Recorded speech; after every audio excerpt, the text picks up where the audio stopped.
Welcome to the Sense Making in a Changing World podcast, where we explore the kind of thinking we need to navigate a positive way forward. I'm your host, Morag, permaculture educator and global ambassador, filmmaker, eco-villager, food forester, mother, practivist, and all-round lover of thinking, communicating, and acting regeneratively. For a long time, it's been clear to me that to shift trajectory to a thriving one-planet way of life, we first need to shift our thinking. The way we perceive ourselves in relation to nature, self, and community is the core.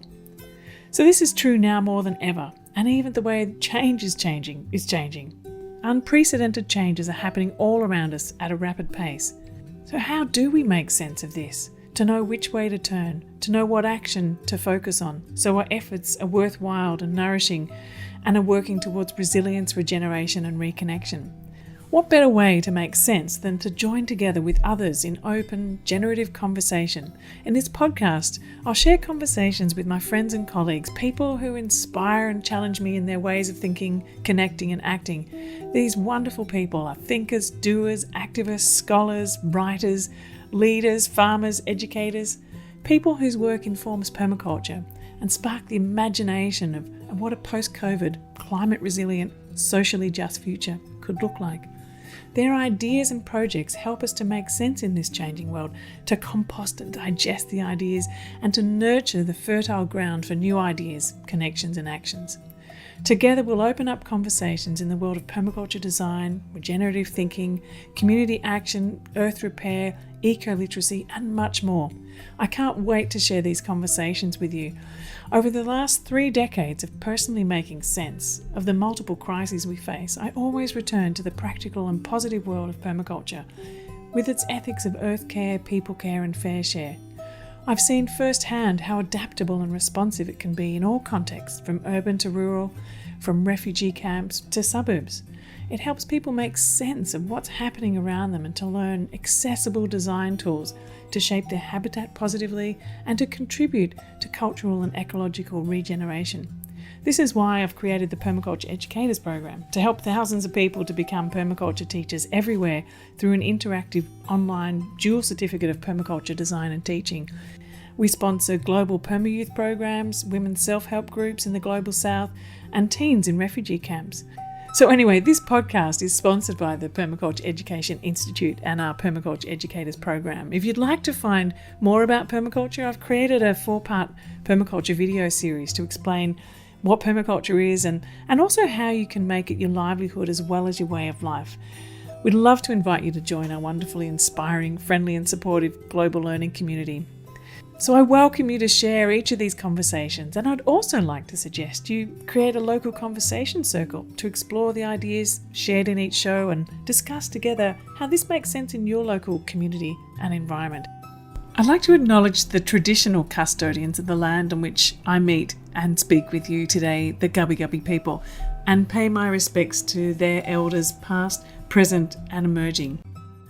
In this episode of Sense Making in a Changing World, it's my great pleasure to welcome to the show Jane Milburn, a great friend of mine. Jane presents a compelling case for why we need to change the way we dress. She's the founder and creative force behind Textile Beat. She champions slow clothing. She's written a book about this topic too. She loves natural fibres and upcycling. So slow clothing is all really about finding meaning in what we wear. And she says slow clothing is a creative, ethical and meaningful way of dressing that engages our head, heart and hands. Jane talks about ways of protecting and regenerating the planet through this lens of slow clothing. It's more than just wearing natural clothes. She has a whole slow clothing philosophy and a slow clothing manifesto.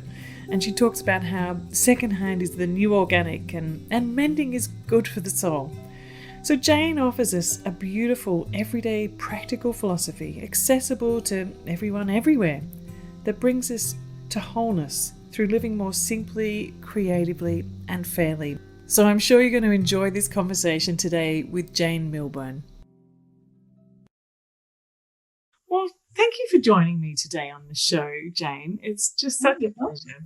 And I thought, like, you've been a Churchill Scholar this year, which has been a bit disrupted. And I thought we could talk about that in a minute, because that's an amazing thing that you've been doing. But I wanted to just begin with this journey of how does one move from being an agricultural scientist to a slow clothing champion and sustainability consultant? What happened there, and what is slow clothing, and what drew you into that whole world? Well, of course, probably easiest just to start at the beginning. I grew up on a sheep farm in New Zealand, and that's where I came to love wool, natural fibres. And we came to Australia. I did my secondary school and university here and studied agricultural science. We'd had a dairy farm in between as well. And so that led me to study agriculture. But I realised I wasn't actually a scientist per se. And so I did rural journalism. That's, the communication. So my first job was with the ABC as a rural reporter.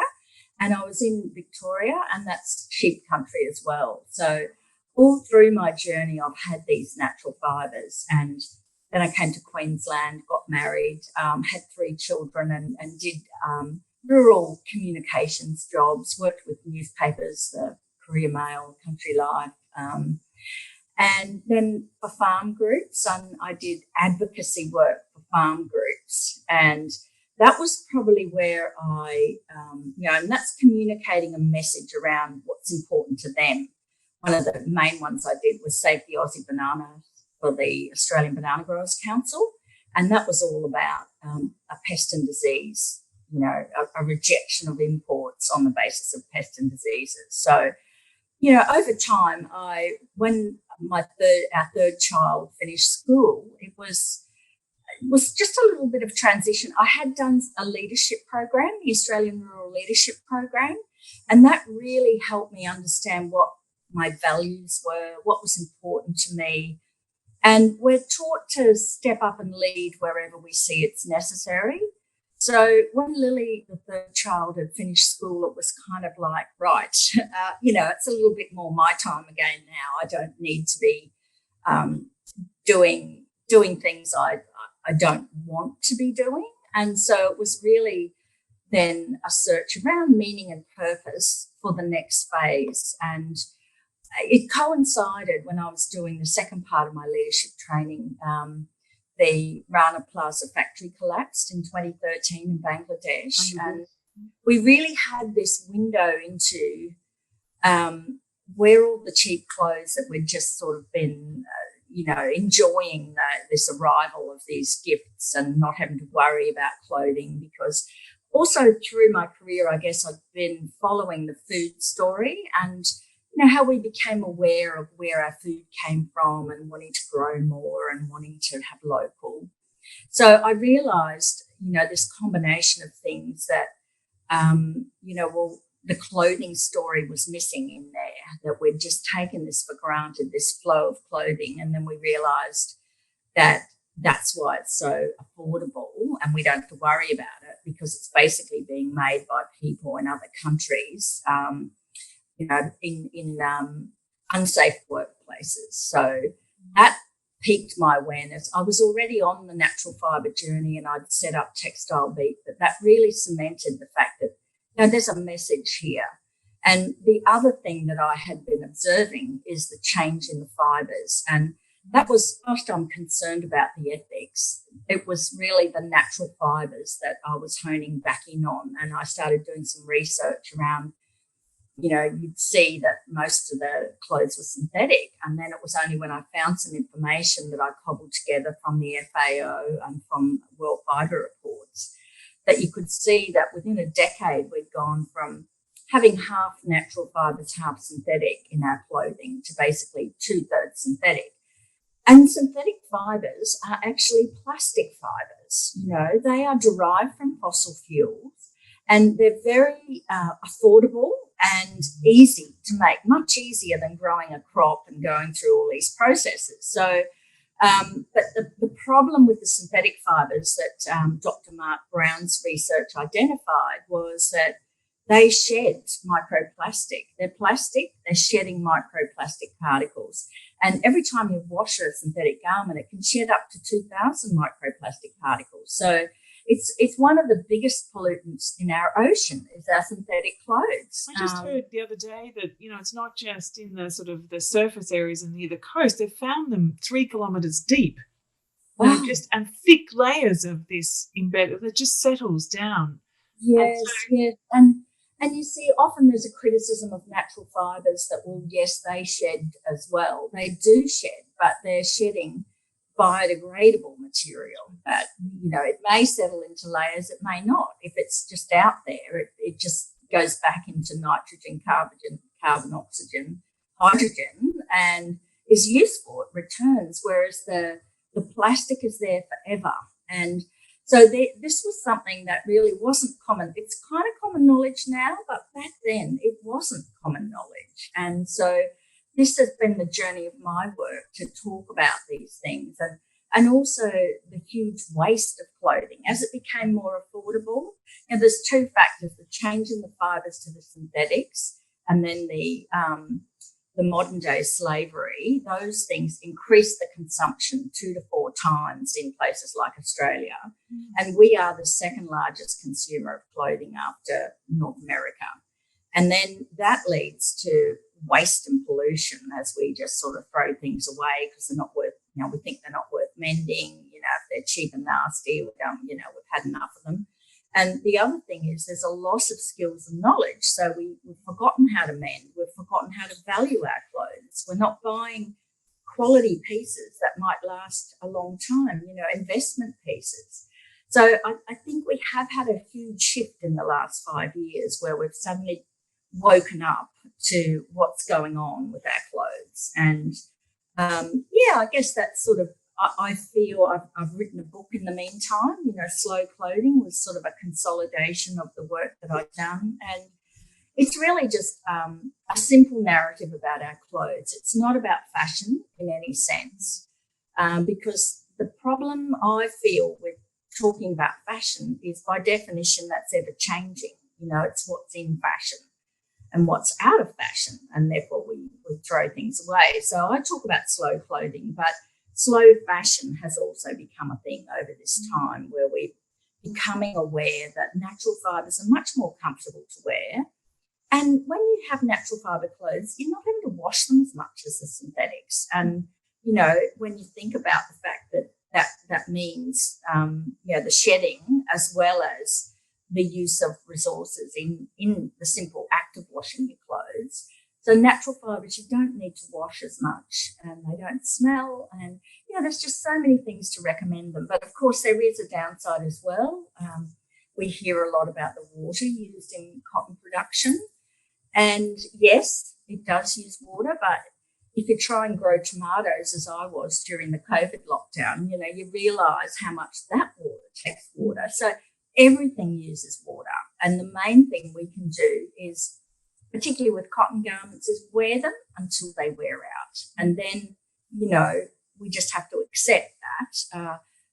Wool garments in the winter, you can almost wear a woolen jumper all winter without washing it, unless it smells or looks dirty. Hello, it doesn't need washing. That's the view I've arrived at anyway. I think this is brilliant, because we got to the point where, you wear it once, you wash it, wear it once and wash it. And I remember at home, when growing up, my mum would spot clean all the time, and she was very conscious about that. And then if she couldn't spot clean, she would actually hand wash most of her stuff. And I asked her, I said, "You've got a washing machine. What are you doing?" And she would say, "Well, my clothes will last much longer." And I still see her wearing today some of the clothes that I saw when I was growing up. And I have some of her woolen garments that she had when she was half my age, and now my daughter's wearing them. There's something even about the quality of the material is so different now even. Yes, that's right.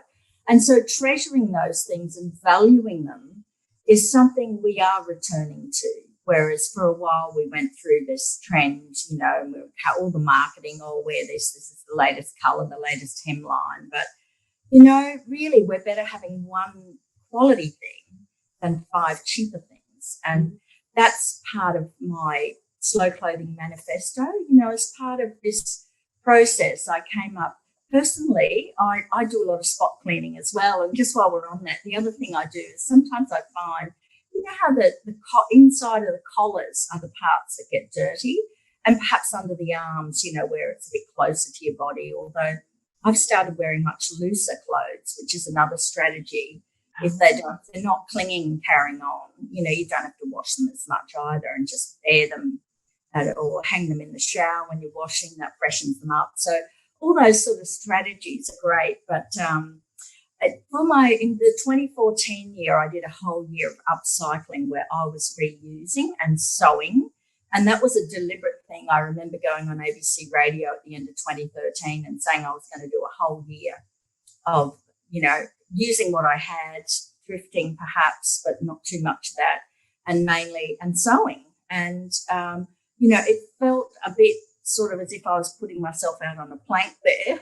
But I think, you know, you need to speak your own truth. And that's really what I was doing all my life. You know, I've sort of accelerated perhaps a little more conscious now in terms of almost everything I wear. I've got my own energy in, and that I've made it or upcycled it. But I realised that a lot of people, you know, not everybody wants to do that. So that's where I came up with the Slow Clothing Manifesto of actions and choices that we have. And, you know, the first one is thinking more. And then the second, this is just the order I've put them in, is natural fibres, treasuring natural fibres, and quality. That's what you mentioned before. You know, quality is really important to think about that. And sometimes we feel, oh, to hand over that amount of money for one thing. But, you know, when you buy quality, it lasts forever, you know, almost lasts forever. And then local, supporting local where we can, because a lot of things, you know, and the textile supply chain is quite complex. There's lots of different stages, and sometimes things, you know, the fibre or the clothing can travel around the world, you know, in its, you know, to get to you. It can go offshore, back again, sometimes even offshore again, you know, like a couple of different countries on the way. So supporting local makers where we can is a useful thing as well. And just having a few clothes, like having less of better quality, is a good thing. But I'm not very good at being a minimalist. I like to have variety, so I get a fail on that one. But I think that's where I do quite well. I just have a couple of basic tops. Like everyone always sees me wearing black, like because I do a lot of gardening and I have little kids. Like I always got stuff all over me, so I figured, all right, I'll just stay straight black on the top, and then I make all my skirts.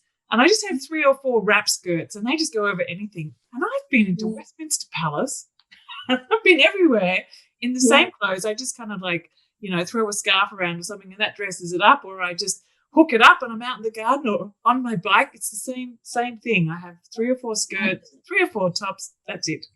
And it's, so you're doing slow clothing, or, you know, you are doing all this. You are living all this just by being who you are, really. And I think the permaculture life really reflects that, because you want simple, easy, comfortable, easy care, flexible, all those things. So, and the rest of the 10 actions are caring for things, baking where you can. And I know you've bought fabric and, you know, had it made, or, you know, like your skirts or the lovely African fabrics and things.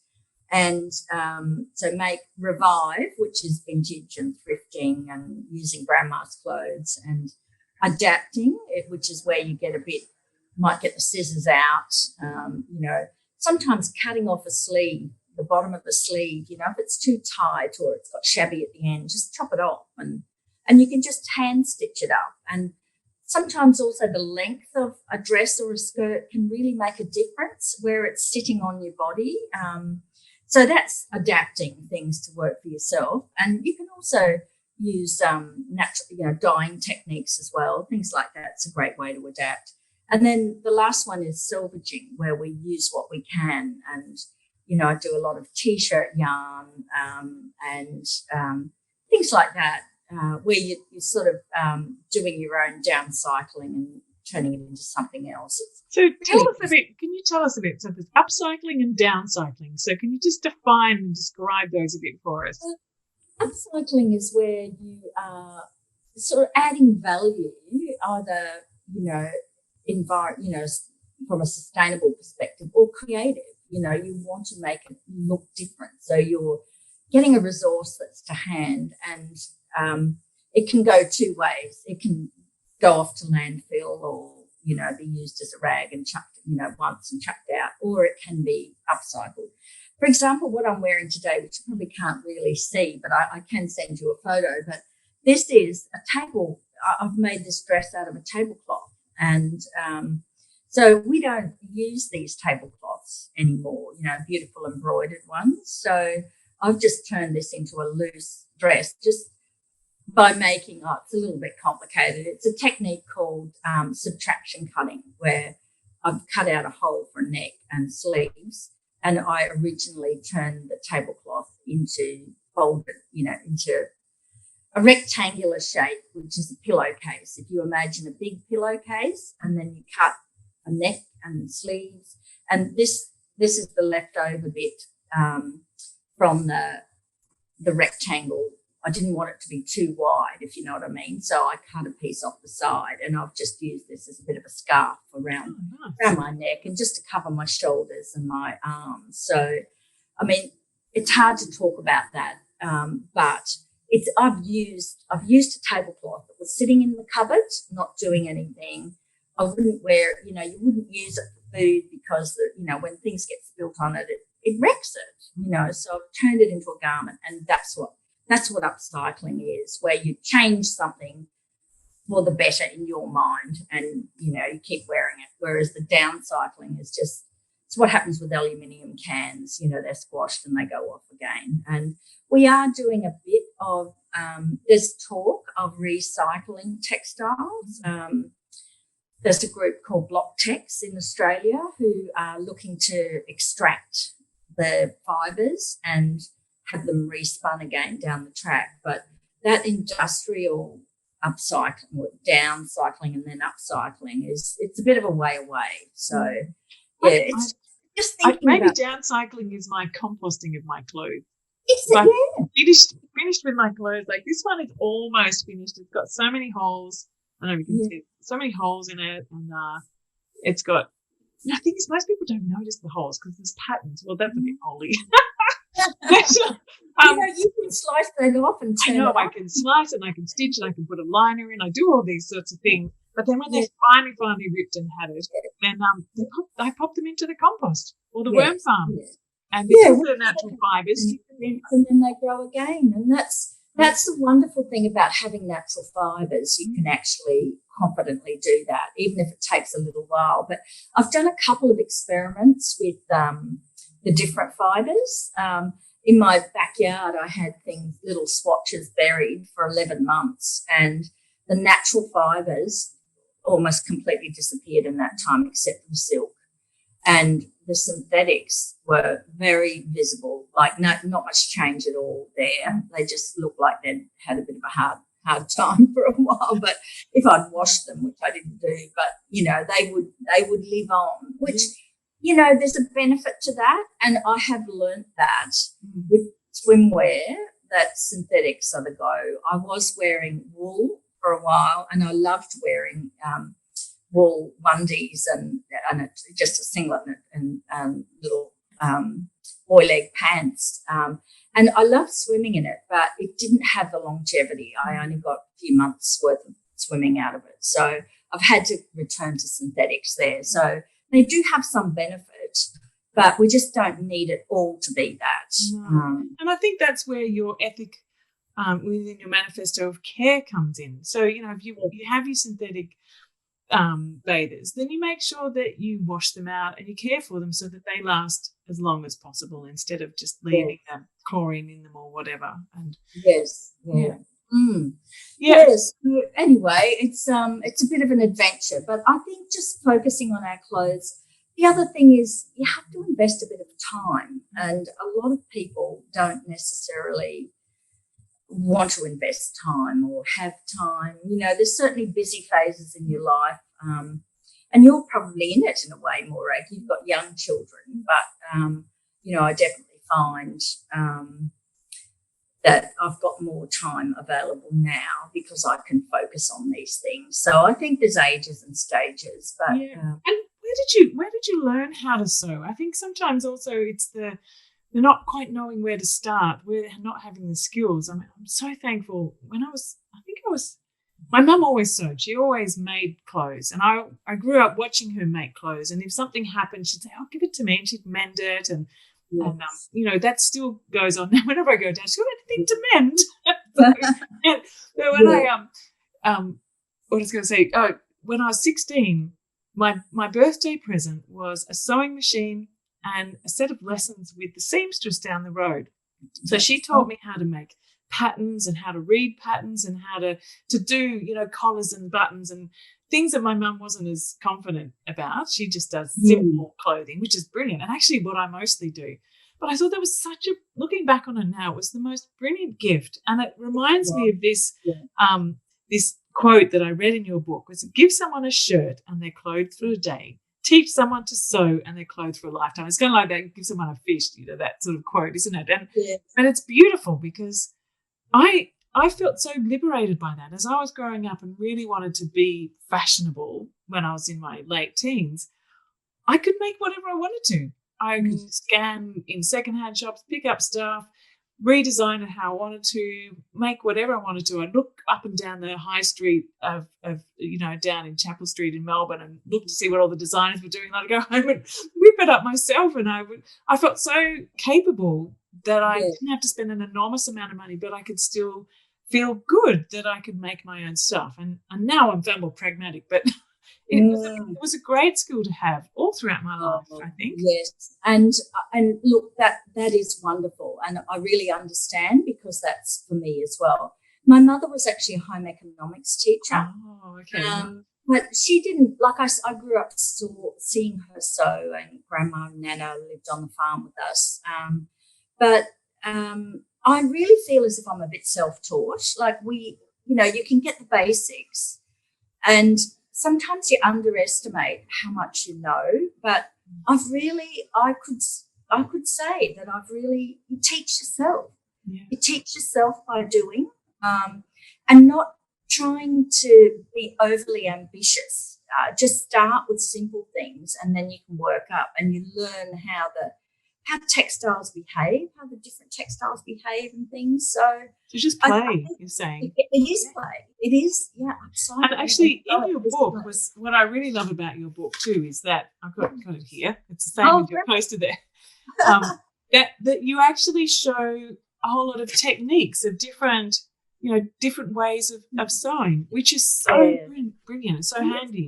Hand stitching you can do a lot with, and I think that is definitely a place to start. If people don't have any skills, just get a needle and thread. And, I don't just use ordinary cotton. Usually I use crochet cotton and threads that are slightly bigger. And you can do some lovely decorative work. And I mentioned before about cutting off a sleeve. And you can just iron it, turn it up twice, and then just do a couple of rows of hand stitching. And use that hand washing technique, instead of putting it through the machine. Or if you do feel you want to put it in the machine, at least put it in a laundry bag so it doesn't get tossed around too much. But that's the place to start, is hand stitching or very simple sewing. And you only need a simple sewing machine. Yes, you can have the fancy overlocker and all that, but really you only need a simple sewing machine. And there's some great simple patterns now. And Peppermint magazine, for example, has a whole lot of free patterns on their website, and they're relatively simple ones for people for starting out. And you can use, if you're really a beginner, then maybe going to the op shop and getting some sheets is a great place to start, because there's a lot of top sheets lying around, and you can get something that you vaguely like, but have a play and a practice with that. And the investment of time in the learning is actually, it pays off. As you say, you've got the skills, and we're a slightly older generation too, Morag. I think that makes a difference, and it makes me a little sad, this whole fast fashion, the availability of clothing. People don't, or younger people, they just don't appreciate the time, effort, and the resources and the skill that go into it. And so sometimes when they try to do something, they don't sort of realise that, you can't just magic it up in half an hour. Some things you can, like the wraparound skirts and that sort of thing, pretty easy. Yeah, they're pretty easy, straightforward. So, but I think one of the things sometimes it can be overwhelming. It's a little bit, like permaculture. When you're starting out, you think, I just want to have someone to show me what, I want to see it in action. I want to see how people are doing it. What are you doing in your garden? And come and have a look at a community garden. But with sewing also, and it's kind of a very old tradition, really, isn't it? That you get people together in, I don't know about COVID, but you have sewing circles where people come together. Do you want to tell us a bit about how that works and how that's been? Yeah, well, it's interesting because, it is coming back, and there's something really quite lovely about working with other women and talking about and problem solving. I think the boomerang bag groups that are springing up are a great place to see, and there's always jobs for people who can't sew, and that is a place, not that they necessarily teach you sewing, but you certainly see the techniques and can teach yourself there. The machines are often there to use. There's also quite a lot of maker spaces emerging as well. And, like I do slow clothing workshops, and some are just for beginners. Sometimes, it's not really a place to learn to sew, because it's a bit more complex. Like if we're using sewing machines, it's great if people have got the basics of knowing what's going to happen, and how to go around corners and how to make things fit. That's often what you're doing in upcycling. But I just think it's a bit like cooking is probably easier to learn. And I think that's why often the clothing is sort of left out, because it's a little more complicated. It's not easy, but I think there's heaps of YouTube tutorials and that sort of thing as well, which are quite useful to watch. And I think it is that just starting, it's just have a go, and be prepared to have to unpick sometimes. Yeah, my unpicker is my favourite tool. Yes. I try not, but sometimes you've just got to know it will be much better if I unpick that. And it's also knowing when you're heading off track, how you sometimes think, I'll just keep going, it'll fix itself, and it never does, so you're better off just I just have this memory embedded in my brain of like when I was first down at the seamstress's studio, and we had this pattern, and I thought, okay, the first thing I'll do, I'll make myself a pair of tracky jacks. And so I got thinking, I had them all down, and I ended up with like 2 tunnels. There's like no way I could get in it. Unpick, yeah, I have to read. And it's just that 3D spatial awareness. And once you do it a few times, like you say, you kind of get into it. But you have to invest time, don't you? Yeah. I think that's the thing. And sit, if you have children, and if you can sew and you have children, to sit with them, or grandchildren, to sit with them and sew around. It's like you saw your mother and grandmother doing that. I saw my mother doing that. And so it was just a normal, natural thing. And whether I was actually doing it next to her, I was still noticing. It was kind of, I was absorbing it somehow. Yes, it's that can't be what you can't see. So when you see it, you realise it's possible.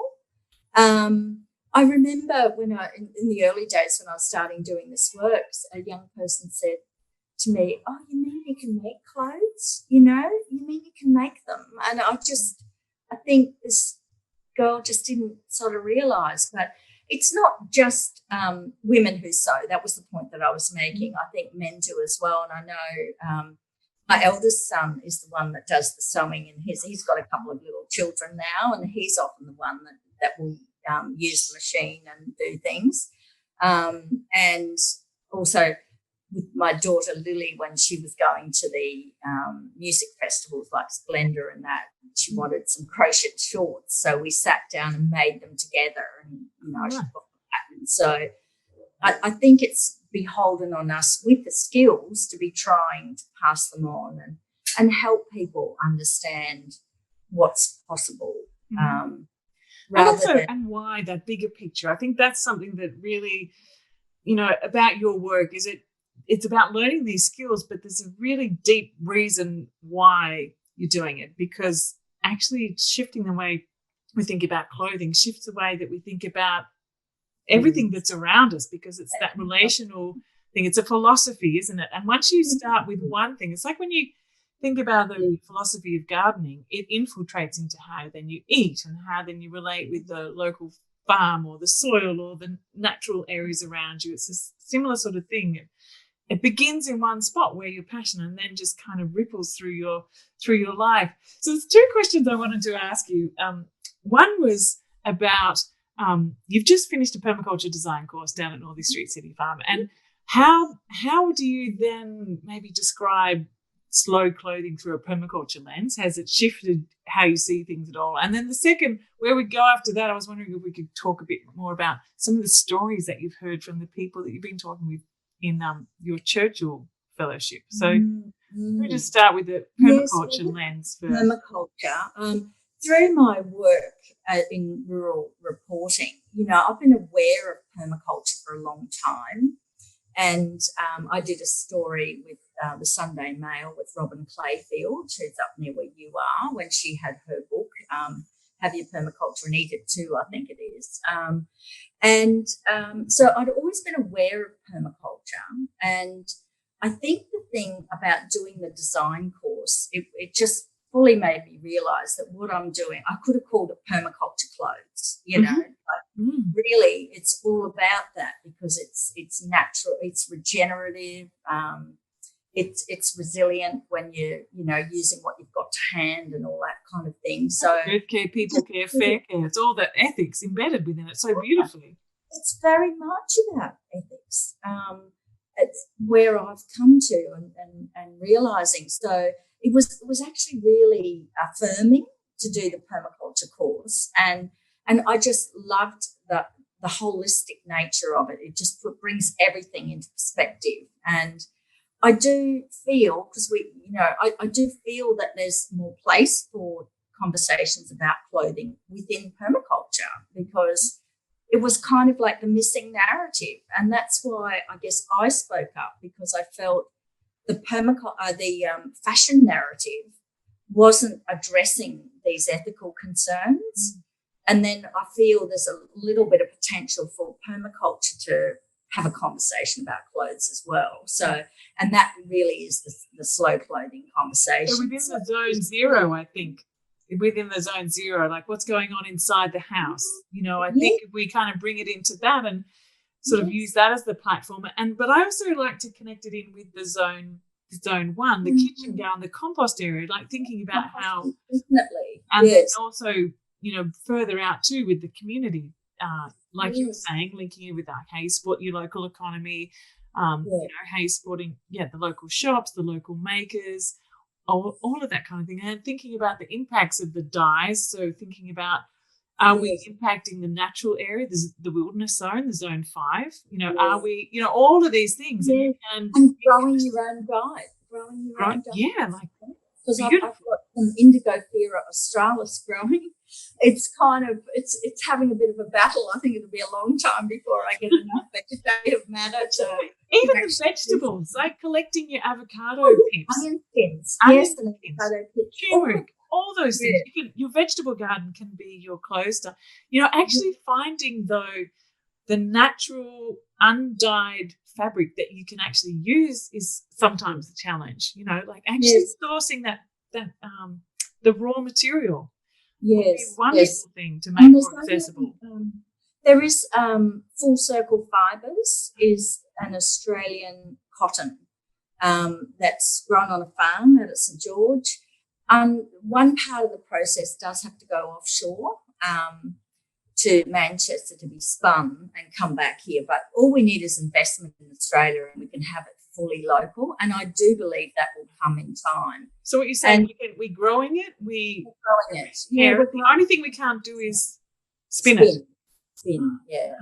And but I think that will change. I did hear someone from the cotton industry speaking, and he said it wasn't no longer the cost of labour that was an issue. It's actually the cost of electricity in Australia that's stopping it happening here. So, I think it's only a matter of time and requests. Like, people need to be asking for Australian fibre, and we mainly only grow the cotton, alpaca wool as well, and there's potential for local wool spinning to happen here, so we keep all that onshore as well. There's obviously, the COVID year was such a year of disruption. I think it really raised our awareness of lots of different things, and the supply chain, where our clothing and resources come from, was a big awareness. But personally, I had my Churchill Fellowship travel all ready to rock and roll. I was going to the Northern Hemisphere, visiting five,